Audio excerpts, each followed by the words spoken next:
আসসালামু আলাইকুম। Kingdom of fair বা ভয়েটাইজর চ্যানেলের পক্ষ থেকে সবাইকে জানাই স্বাগতম। আশা করি সকলেই ভালো আছেন। আমরা চাই সত্য ভয়ঙ্কর ঘটনাগুলি সকলের কাছে তুলে ধরতে। তাই কারো কাছে সত্য ভয়ঙ্কর ঘটনা থাকলে আমাদের কাছে পাঠিয়ে দিতে পারেন। আমাদের কাছে পাঠিয়ে দেওয়ার ঠিকানা কিংডম অফ ফেয়ার @gmail.com এবং আমাদের ডেসক্রিপশন বক্সে হোয়াটসঅ্যাপ নাম্বারে আপনি আপনার সত্য ঘটনাটি পাঠিয়ে দিতে পারেন। আজ আমাদের 21 নম্বর এপিসোড, আর আমরা 21 নম্বর এপিসোডে রেখেছি দারুণ একটি ঘটনা। আশা করি যে আপনাদের ভয় রাজ্যে নিয়ে যেতে সক্ষম হবে। ঘটনা পাঠিয়েছেন রিপন ভাই। তিনি যেভাবে লিখেছেন আমি সেভাবে বলার চেষ্টা করছি। সাল 1950। ঘটনাটি ঘটে লালমনিরহাট জেলার গাইবান্ধা উপজেলায় খায়রুল নামক একটি লোকের সাথে। খায়রুল মিয়ার বয়স ছিল 30 থেকে 35। আর খায়রুল মিয়া ছিলেন একজন চাষি। চাষ করেই তার সংসার চালাতো। তার নিজের যখন কাজ না থাকতো তখন অন্যের কাজ করতো, এভাবেই টাকা উপার্জন করতো। আর খুব সুখেই ছিল তারা, তার পরিবার ব্যক্তিবর্গরা মিলে। তো খায়রুল মিয়ার একটা বদ অভ্যাস ছিল। তো সারাদিন কাজ করতো, কাজ করার পর রাতে তার বন্ধুদের বাসায় যেত। সব বন্ধুরা মিলে তাস খেলতো অনেক রাত পর্যন্ত। এটা ছিল তার বদ অভ্যাস। তো প্রতিদিনের মতো একদিন রাতে মাগরিবের পর সে যায় তার বন্ধুর বাড়িতে তাস খেলতে। তো তার বন্ধুর বাড়ি ছিল তার বাড়ি থেকে 20 মিনিটের পথ। তো সেই দিন খায়রুল মিয়া অনেক টাকা লাভ করে তখন মধ্যরাতের দিকে হবে। তো বাড়ির উদ্দেশ্যে রওনা হয়। তো খায়রুল মিয়ার বাড়ি থেকে তার বন্ধুর বাড়িতে আসার সময়, তো যেহেতু গ্রামের পথ, কিছু জায়গায় আছে বাড়ি ঘর, আবার কিছু জায়গায় মাঠ, কিছু জায়গায় খোলামেলা স্থান আছিল। তো খায়রুল মিয়া আসার সময় বাড়ি ঘর পার করে যখন ঠিক খোলামেলা জায়গা বা মাঠের দিকে আসে, তখন খায়রুল মিয়া তো বাচ্চার কান্নার শব্দ শুনতে পায়। মনে হচ্ছিল যে আশেপাশে কোথাও বাচ্চা কান্না করছে। খায়রুল মিয়া ভাবে হয়তো মনের ভুল করলে, সে হাঁটতে থাকে। তো কিছুক্ষণ পর যখন আবার সেই শব্দ শুনে মনে হচ্ছিল আশেপাশেই কোথাও একটা বাচ্চা কান্না করছে, তখন খায়রুল মিয়ার মনে তো খটকে লাগে, যেহেতু রাতে এখানে বাচ্চা কই থেকে আসলো, কেউ কি বাচ্চা রেখে কোথাও চলে গেছে। সে আশেপাশে খুঁজতে থাকে। খুঁজতে খুঁজতে সে একটি হেওড়া গাছের নিচে সাদা কাপড়ে মোড়ানো কিছু একটা নড়তে দেখে সেখানে কাছে যায়। গিয়ে চাঁদের মতো উজ্জ্বল ফুটফুটে একটি বাচ্চা দেখতে পাই। এই বাচ্চাটি কান্না করছে। তো সে আশেপাশে খুঁজে কেউ আছে কিনা এই বাচ্চাটিকে রেখে গেছে, কাকে খুঁজে পায় না। তখন তার মনে মায়া লাগে, আসলে বাচ্চাটি কার? কোনো মহিলা কি এই বাচ্চাটিকে রেখে কোথাও আত্মহত্যা করতে গেছে? কখন এই বাচ্চা রেখে আত্মহত্যা করতে যাওয়ার ঘটনাটা অহরহ ঘটতো। তো খায়রুল মিয়া 7-5 ভাবার পর সে বাচ্চাটিকে খুলে নিয়ে তার বাড়ির উদ্দেশ্যে যাওয়ার জন্য সে চিন্তা করে হাঁটতে থাকে। এবং মনে মনে চিন্তা করতে থাকে, যেহেতু সুন্দর বাচ্চা, কিভাবে কেউ পারলো এখানে রেখে যেতে। তো সে বাচ্চাকে কুলে নিয়ে হাঁটতে হাঁটতে এক পর্যায়ে সে অনুভব করে শক্ত কিছু আস্তে আস্তে একটা গন্ধ আর কেমন কেমন জানি একটা অনুভূতি হচ্ছে। তো সেই রাতটি ছিল আবার জ্যোৎস্নারা, আশেপাশে সবকিছু ভালো দেখা যাচ্ছিল। তো যখন সে তার কুলে নেওয়া বাচ্চাটির দিকে তাকায়, সে যা দেখবে তা কখনো আশা করেনি যেমন কিছু সে কখনো দেখবে। যখন সে বাচ্চাটির দিকে তাকিয়ে দেখতে পাই যে বাচ্চাটি চাঁদের মতো ফুটফুটে সুন্দর ছিল, সেই বাচ্চাটি নিমিষে কালো রূপ ধারণ করেছে। সেই বাচ্চাটির চোখের যে মনি আছে সমস্তই কালো। তো আমাদের তো যেমন মানুষের চোখের ভিতরে কালো থাকে আর আশেপাশে সাদা থাকে, সেই বাচ্চাটির সমস্ত চোখই কালো। এবং সেই বাচ্চাটির শরীর যেমন মাছের যেমন আইস থাকে, এরকম বড় বড় আইস দিয়ে নকশা করা। এবং সেই বাচ্চাটির মুখ হচ্ছে একদম চ্যাপ্টা থালা, আমরা যে স্টিলের থালাগুলো দেখি, থালার পেছনের যেরকম একদম চ্যাপ্টা, সেই বাচ্চার মুখটি হচ্ছে এরকম চ্যাপ্টা এবং দেখতে এতটা ভয়ঙ্কর যে কারো দেখার সাথে সাথে কিনে চমকে যাবে। এটা দেখার পর তো সেই খায়রুল মিয়া কুলে থাকা সেই বাচ্চাটিকে পাশেই একটি ডুবা ছিল, সেখানে ছুঁড়ে মারে দৌড়ে বাড়ি চলে যায়। তার বাড়িও সেখান থেকে বেশ কাছেই ছিল। এবং বাড়ি গিয়ে সে চিল্লাচিল্লি করতে থাকে, তার স্ত্রীকে ডাকে। তার স্ত্রী তখন তাড়াতাড়ি উঠে, ঘুম থেকে উঠে তো আশেপাশের মানুষগুলো শুনতে পাচ্ছে খায়রুল মিয়া চিল্লাচিল্লি করছে। তো সবাই চলে আসে এবং সেই খায়রুল মিয়াকে বলে কি হয়েছে। তখন খায়রুল মিয়া বলতে চায় না, যে বললে যে কিছু না। তখন গুহাসু মুরব্বীদের জোড়াজুড়িতে সে বলতে বাধ্য হয় যে তার সাথে কি ঘটেছে। তো তাকে অনেক বকাঝকা করা হয় যে তুই কেন এত রাতে সেখানে গেলি। তোকে বারবার বললি যে তুই এত রাত পর্যন্ত জোয়া খেলিস না, আড্ডা মারিস না, কিন্তু তুই তো কোনো কথাই শুনিস না। তো সাধারণভাবে তাকে লুহা গরম করে পানি খাওয়া, একটু শরীরে বিভিন্ন সুরা পরে ফুটিয়ে দেয় এবং ঘুমিয়ে যেতে বলে। তো তারপর যে সেই খায়রুল মিয়ার জ্বর উঠবে বা কোনো কিছু হলো, তেমন কিছুই হয় না। তো এই ঘটনার পর খায়রুল মিয়ার সেই রাত করে জুয়া খেলা কিছুদিন বন্ধ থাকলো। তো কয়েকদিন পর আবার সেই আগের মতোই এই খেলা শুরু করে। তো এইভাবে কিছুদিন যাওয়ার পর একদিন খায়রুল মিয়া বাজার থেকে বড় একটা বোয়াল মাছ কিনে এনে তার বউকে দেয় যে এই বোয়াল মাছটি একে রান্না করো, রাতে আমরা সবাই মিলে খাবো। তো খায়রুল মিয়ার স্ত্রী তখন সেই বোয়াল মাছটিকে কাটে এবং ধোয়ার জন্য একটি পুকুর পাড়ে যায়। যেহেতু 1950 সালের দিকে প্রতি বাড়িতে বাড়িতে নলকূপ না থাকাটাই স্বাভাবিক, পুকুরেই তারা গোসল করতো এবং খাবার পানি আনতো, ফুটিয়ে খেত। তো সেই বোয়াল মাছটি কেটে ধোয়ার জন্য সেই পুকুরে নিয়ে যায়। তো ধুতে ধুতে এক পর্যায়ে খায়রুল মিয়ার স্ত্রী লক্ষ্য করে যে তার পাশে বয়সী একটি মহিলা আছে এবং সেই পুকুরের পানিতে পা চুবাইয়ে পা ধুতে থাকে। তখন খায়রুল মিয়া সেই মহিলাটার দিকে তাকায়, যেহেতু গ্রামের মানুষ প্রত্যেকেই চিনার কথা। তখন খায়রুল মিয়ার স্ত্রী সেই মহিলাটিকে বলে যে, খালা আপনি কি, আপনাকে তো এর আগে কখনো দেখিনি।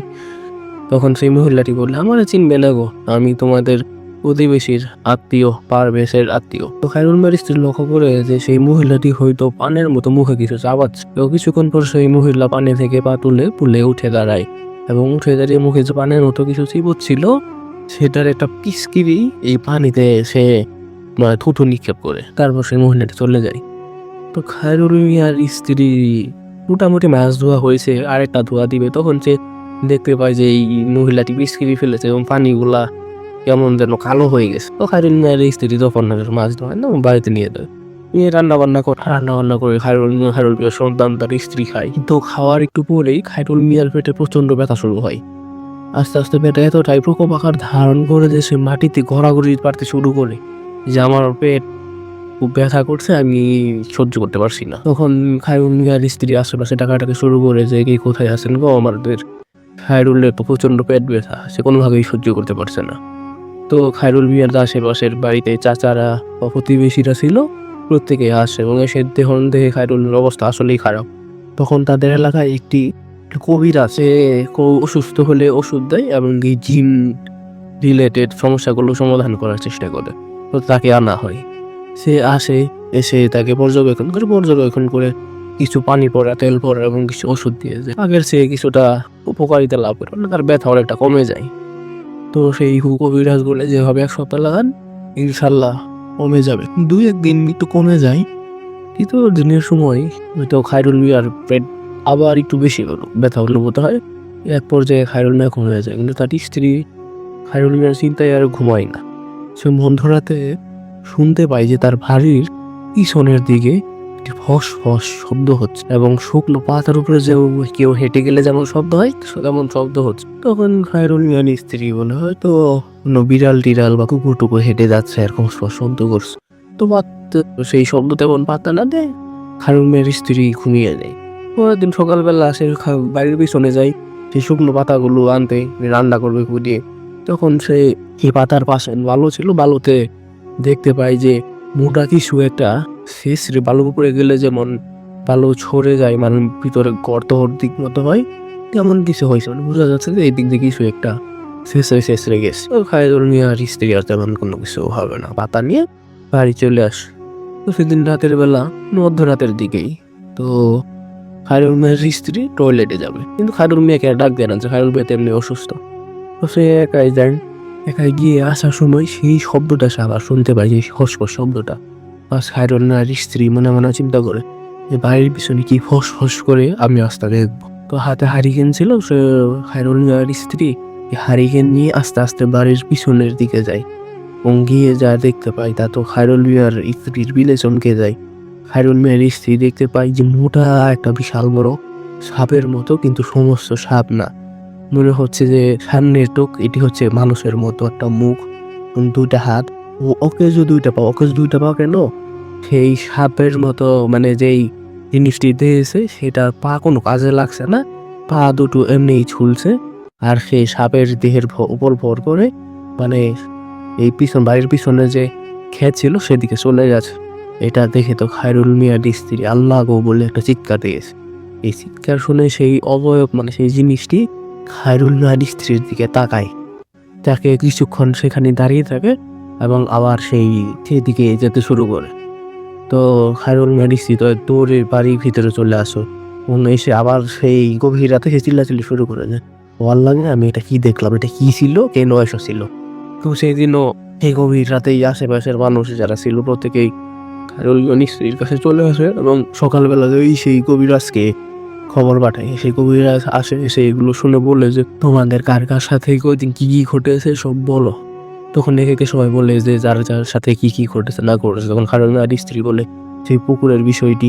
তখন সেই কবিরাজ বলেছে যার নাম বলেছিল যে অমুকের আত্মীয় হয়েছে অমুককে ডাক দাও, তারা আসলেই কোনো আত্মীয় হয়েছিল কিনা। তো সেই পারভেজকে ডাক দেওয়া না হয়, বলে না তো আমার তো 1 মাস যাবত কোনো আত্মীয়ই আসে নাই। তখন সেই কবিরাজ বলল নিশ্চয়ই এখানে কিছু অলৌকিক ঘটেছে, মানে জিন বিষয়ক কোনো এখানে আবির্ভাব রয়েছে, নয়তো এভাবে এরকম হওয়ার কথা না। তখন সেই কবিরাজ বললে আচ্ছা আমি তোমাদের কাছে 2 দিন সময় নেই, 2 দিন পর তোমরা আমার বাড়িতে যাবে এবং খায়রুল মিয়ার সাথে আসলে কি সমস্যা সেটা খুঁজে বের করার আমি আমার জিনের মাধ্যমে খুঁজে বের করার চেষ্টা করবো। তো 2 দিন পর খায়রুল মিয়ার স্ত্রী, তার চাচা এবং আত্মীয় স্বজন কয়েকজন মিলে সেই কবিরাজের বাড়িতে যায়। কবিরাজের বাড়ি গিয়ে দেখতে পাবে কবিরাজ গম্ভীর মনে বসে আছে। তখন খায়রুল মিয়া এসে জিজ্ঞাসা করেছে কবিরাজ সাহেব কি হয়েছে আমাদের খায়রুলের, আর আপনি গম্ভীর হয়ে বসে আছেন কেন? তখন সেই কবিরাজ বলে শুনে তুমি সেদিন যে অমরটিকে দেখেছ সেটি হচ্ছে একটি বিষকন্যা, আর এই বিষকন্যার মাধ্যমেই এই খায়রুল আক্রান্ত হয়েছে। তখন খায়রুলের স্ত্রী বলে কিভাবে আমাদের খায়রুলের বিষকন্যা মাধ্যমে আক্রান্ত হলো, কি করেছে সে? তখন সেই কবিরাজ বলে আচ্ছা আমি তোমাদের শুরু থেকে বলি। তো প্রথম দিন যেদিন খায়রুল ভয় পায়, সেদিন সে জুয়া খেলে আসার সময় রাস্তায় একটি বাচ্চা পায়। এই বাচ্চাটি ছিল সেই বিষকন্যা। সেই বিষকন্যা একটি কাজে যাওয়ার জন্য তার বাচ্চাটিকে একটি গাছের নিচে রেখে দেয়। সে জানতো তার বাচ্চাটিকে কোনো পশু পাখি ক্ষতি করবে না, কিন্তু যদি মানুষ তার বাচ্চাটিকে স্বাভাবিকভাবে দেখতে পায় তাহলে দেখে ভয় পাবে। আর এই বিষকন্যারা মানুষকে কোনো ক্ষতি করে না। তো সেই বিষকন্যা একটি মায়াজাল সৃষ্টি করে যে একটা নির্দিষ্ট এরিয়ার মাধ্যমে তার সেই বাচ্চাটিকে যেন মানুষের বাচ্চার মতো সুন্দর দেখায়। কিন্তু সেই খায়রুল তার বাচ্চাটিকে নেয় এবং তার যে মায়াজাল আছে সেই মায়াজাল থেকে বের হওয়ার সাথে সাথে সে বাচ্চার আসল রূপ দেখে ভয় পায় এবং সেই বাচ্চাটিকে সে ডুবার ভিতর নিক্ষেপ করে এবং সেই ডুবাতে নিক্ষেপ করার পর সে বাচ্চাটি সেখানে ডুবে মারা যায়। বিষকন্যা যখন এই কাছ থেকে এসে তার বাচ্চাকে খুঁজে না পেয়ে এই ডুবার ভিতরে মৃত অবস্থায় পায়, তখন তার বাচ্চার গা গন্ধ শুকতে শুকতে এই খায়রুলকে সে খুঁজে বের করে এবং সেই বিষকন্যার প্রতিশোধের আগুন এবং সেই বিষকন্যা প্রতিশোধের জন্য তার বাচ্চা হত্যার প্রতিশোধের জন্য এই খায়রুলকে মেরে ফেলতে চাই। তো এই বিষকন্যা অনেকদিন যাবৎ সুযোগের অপেক্ষায় ছিল।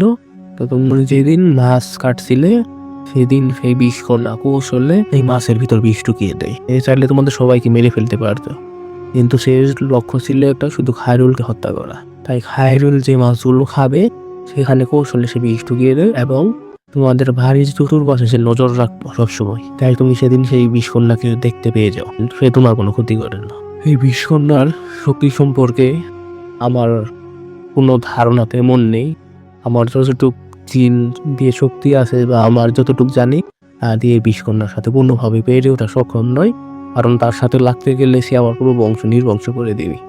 তো এখন তোমরা আল্লাহ আল্লাহ করতে থাকো, আর আমি যে ওষুধগুলো দিয়েছি তা দৈনিক খাওয়াতে থাকো। যদি আল্লাহ চায় তাহলে হয়তো খায়রুল আবার সুস্থ হতে পারে, আর আমার কিছু করার নেই। তো এই কথা শুনে খায়রুলের স্ত্রী তো অনেক কষ্ট পায় সেই বাড়ির দিকে চলে আসে এবং খায়রুল মিয়াকে সেই কবিরাজের নিয়ম মতো ওষুধও খাওয়াতে থাকে। কিন্তু তারপরে যে এই ফুসফুস শব্দ তার স্ত্রী কখনো শুনতে পায়নি। ঠিক 1 মাস পর একদিন সকালবেলা খায়রুল মিয়া রক্তবমি করতে করতে দুনিয়ার মায়া ত্যাগ করে। আল্লাহ জন্য খায়রুল মিয়াকে জান্নাত নসিব করে। আর এভাবেই সেই বিষকন্যার সন্তান হারানোর প্রতিশোধ নিতে সক্ষম হয়। খায়রুল মিয়ার সামান্য একটু ভুলের জন্য তার জীবনটা দিয়ে দিতে হয়। আল্লাহ আমাদের এসব থেকে বাঁচিয়ে রাখার তৌফিক দান করুন, আমিন। ধন্যবাদ রিপন ভাই আপনাকে এত সুন্দর একটি ঘটনা আমাদের কাছে পাঠিয়ে দেওয়ার জন্য। আমরা চেষ্টা করেছি আপনি এই ঘটনাটি সকলের কাছে তুলে ধরার জন্য। ভুলত্রুটি ক্ষমা শৈলের দৃষ্টিতে দেখবেন। আবার ফিরুন নতুন কোনো ঘটনা নিয়ে। সে পর্যন্ত ভালো থাকুন, সুস্থ থাকুন। আল্লাহ হাফেজ।